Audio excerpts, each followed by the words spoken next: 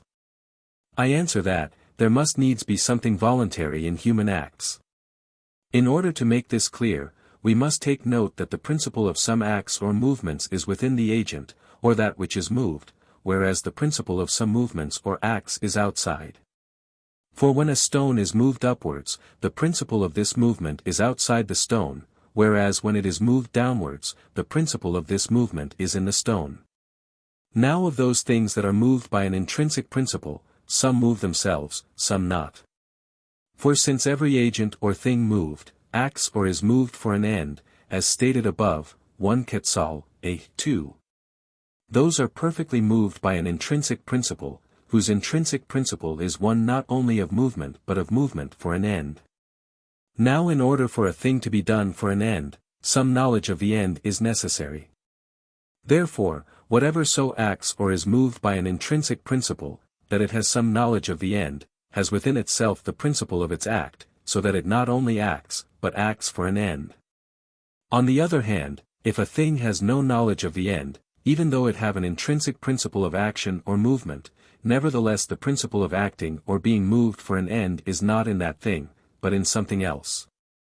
By which the principle of its action towards an end is not in that thing, but in something else, by which the principle of its action towards an end is imprinted on it. Wherefore such like things are not said to move themselves, but to be moved by others. But those things which have a knowledge of the end are said to move themselves because there is in them a principle by which they not only act but also act for an end. And consequently, since both are from an intrinsic principle, to wit, that they act and that they act for an end, the movements of such things are said to be voluntary, for the word voluntary implies that their movements and acts are from their own inclination. Hence it is that, according to the definitions of Aristotle, Gregory of Nyssa, and Damascene, see objection 1, the voluntary is defined not only as having a principle within the agent, but also as implying knowledge. Therefore, since man especially knows the end of his work, and moves himself, in his acts especially is the voluntary to be found. Reply Obj. 1. Not every principle is a first principle. Therefore, although it is essential to the voluntary act that its principle be within the agent, nevertheless it is not contrary to the nature of the voluntary act that this intrinsic principle be caused or moved by an extrinsic principle, because it is not essential to the voluntary act that its intrinsic principle be a first principle.